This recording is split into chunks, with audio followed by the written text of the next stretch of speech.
Right, let's get this started. So, welcome to my presentation of what Nearpod is. Super excited. My name is Sydney Marsh and ready to show you what this is. So today you are going to be learning about how to effectively use Nearpod in the classroom. So, what is Nearpod? So Nearpod is this new type of technology for presentations. It is a system that allows for you to make a lesson plan or create a new lesson plan and put it into a presentation to present to your class or audience. So it doesn't technically have to be just for a classroom setting. It could be for a conference you're going to that's about your subject, or it can be a teacher workshop day where you are presenting just to your teachers and your coworkers. It's a cool new thing. You can take a pre-made lesson plan that you have already created and just conform it into this new presentation. Or if you just want to create this whole new lesson, you can do that as well. It doesn't have to be something that was there before. So if you have one that's on PowerPoint, you can just import it into this technology and it will convert it into a Nearpod presentation. So I have found this article here by George Perez. In this article, it talks about what Nearpod is. So like I said, Nearpod is a new type of presentational technology. So what it does, it's a presentation that is interactive for you, interactive for your audience, your students, and makes things more engaging. It also talks about how to use Nearpod. So it talks about how to use it in the classroom, what subjects you can use it for, what things you can do on it, how to set things up as far as creating a new presentation or importing one and changing it from a PowerPoint and into a Nearpod presentation. As well, it talks about how much Nearpod costs. So Nearpod for majority of the things is free. So there are other plans though that do cost that your school can license it and let any teacher use. They are allowed to do that. But for majority, I would just stick with the free version because you can do almost everything with it. But it does compare that in this article. As well, it talks about how teachers and students are able to join. So it does it to where a teacher can sign up, create an account, and how they are able to make these presentations and make it to where the students can see it. So once a teacher has made a presentation or imported a presentation into Nearpod, it wants to do a live lesson. What it does is it gives us code. So the students go to the website and they enter in the code and it pulls the presentation up onto their phone. As well, it talks about how to explore already pre-made presentations in Nearpod. And that's what I was saying was there's already some presentations that are free and there are some that cost up to $4.99. Isn't too bad. But it talks about how you say there's one that you want to do about, say, volcanoes. You're in a science classroom. But yet you don't quite have enough time. So you look it up, you find one that you like, and you can purchase it, or it's free, whatever it might be, and you can put it into your library that's on your Nearpod account. And what you can do is you can duplicate the presentation and to make it to where it fits your students' needs and accommodations, and it fits your classroom and how it works. So it's not just, oh, I got this from somebody else. It's like, oh, I got this, but I can fit it to my classroom. And like I said, the ones that you create, the ones you duplicate or import, they are going to go into a library that's in your account. So this library has everything that you have on Nearpod. So how is Nearpod beneficial?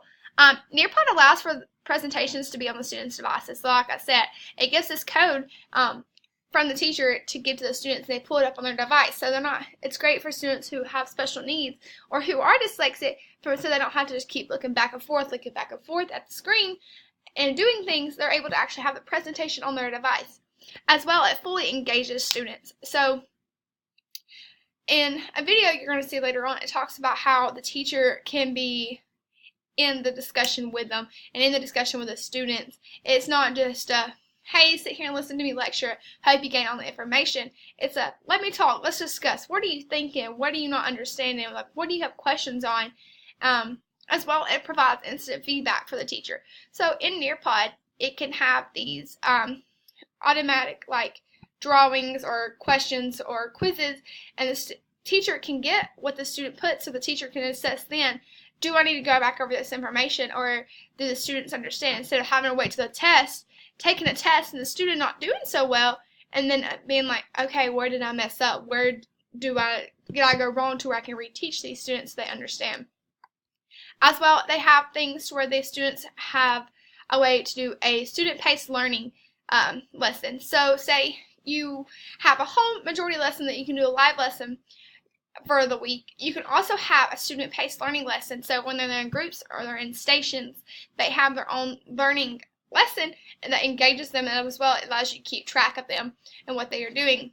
So you can give the student a due date by Friday, and they know that, hey, I can do this at my own pace, but I have to have it done by Friday. This gives them a little bit of responsibility of knowing, I can do this on my own, but I have to have it done. So it's a great tool as well. They can, say if they miss a day, they can do it at home, so if they have their device at home. So it's not just a, oh, I'm out of luck, but they can do it then as well. So we're going to watch this here video about Nearpod in the classroom.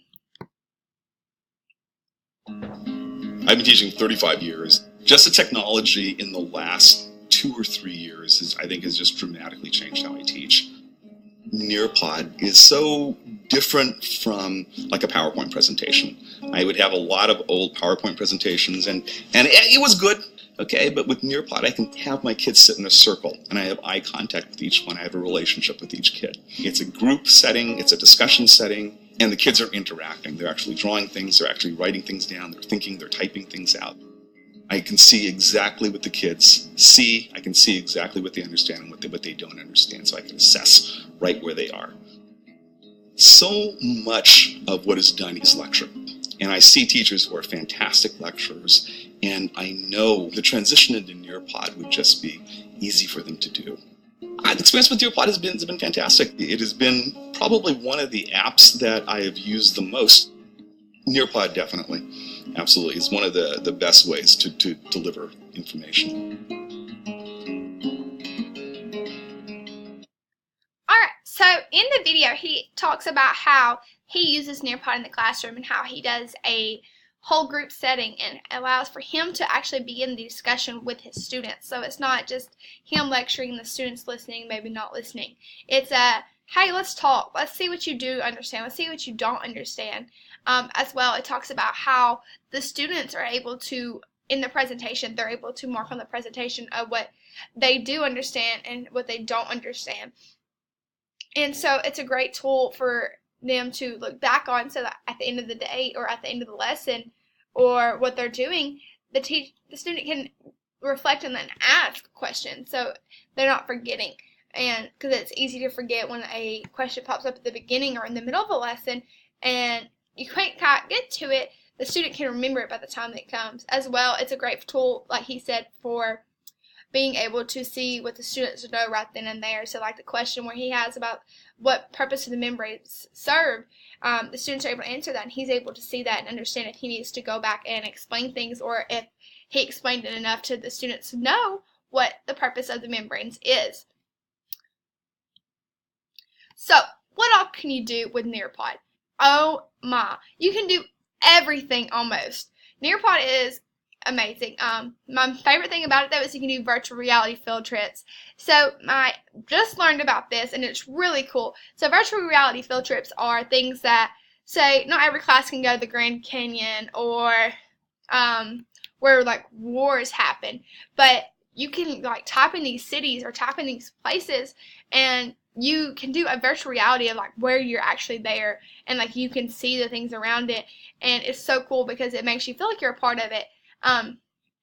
Say you want to go to, you're studying something about the Eiffel Tower or an art museum, you can type in these places and it's like a virtual, like, hey, I am here, I can see everything that they're actually seeing, and it's a really great tool. It's a really great thing that would be good for history. As well, you can do interactive lesson plans. So as I was saying earlier, you can not only have these quizzes and drawings and things like that, but say you are having a whole group lesson, you're able to take these lessons and you're able to, like, if you have a group, so they're not sitting like in their desk or whatever, you can have them in groups, and then you can be teaching a lesson. You can stop and say, okay, with your group on this next slide, let's do the group activity. So it's able to interact with others and collaborate with others, as well as give you instant feedback on what they're understanding and not understanding. So So it's a great way to interact and be engaging. As well, it allows for a flipped classroom. I've never understood what a flipped classroom was until I learned about it during learning what Nearpod was. So a flipped classroom is to where you can send something home with a student and they learn the material before they come back the next day, which I thought was really cool, because if they learn it the night before, when they come to class, they are able to discuss and go more in depth with you.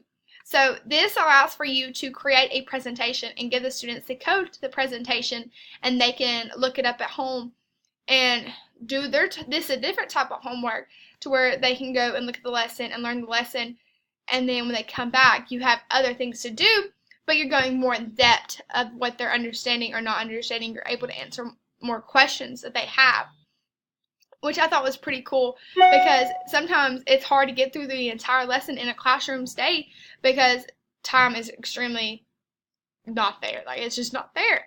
And so this is a great way for you to be able to go more in depth and explain more things with these students. As well, it is a live and ongoing formative assessment. So like I was telling you, you are constantly getting instant feedback, which is great. So there's not just one kind of assessment or two kinds. There's multiple kinds of assessments. So in the video, it talks about how he was able to do a drawing in it, and he was able to do a question.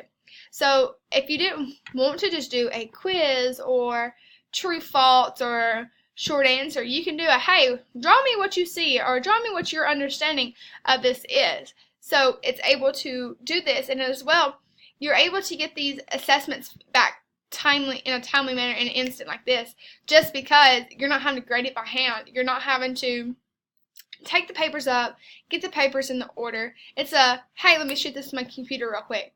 And your computer is able to do it for you and give instant feedback of, hey, yes, my students are understanding this, or I need to change up the way I'm teaching this and see if I can explain it in a better way that they can fully understand what I'm teaching them. So that when it comes time for this test, they understand what they're doing, and it comes time to move on to other material that builds on top of this, they're going to understand it. So it's a great way to formally and ongoing assessment. As well, it's good with homework codes. So instead of doing a flipped classroom, you can also do a homework code. So it's kind of like a lesson, but it's a homework lesson. So say for math, you teach the lesson during the day, and then you have a homework thing for it in the evening. Well, you can give examples of the problems that are on the homework with a video of you talking and working through the problem. So say the student, instead of just having a textbook and they see a question and they don't know how, like, what to do, or like, where do I go from here? Like, the student knows that, hey, I can do this and look at this video and understand what I'm doing and do this problem. So it's another way for these students to have a benefit of understanding how to do homework. And you can give them this homework code, and they can go home and work through the problems, and they have videos to look back on. So like I said, Nearpod is a great tool. This is very beneficial for students with special needs. You can create lessons based on individual accommodations. So earlier I was talking about how you can put Nearpod lessons into your library and duplicate them. So when you take a lesson and put it into your library, or you create a lesson and put it into your library, it gives these little buttons that you're able to click, and you can duplicate the lesson. So you have your original lesson, and then you can duplicate it and change it to the students' individuals' needs or accommodations. So it's like you have your whole lesson, and then you have this lesson for the other person that's still the same thing, but it's just geared more towards them, which is a great thing, because not everybody learns the same way, and you're still teaching the same thing. They're not, oh, I want to teach everybody else this, can you just read this?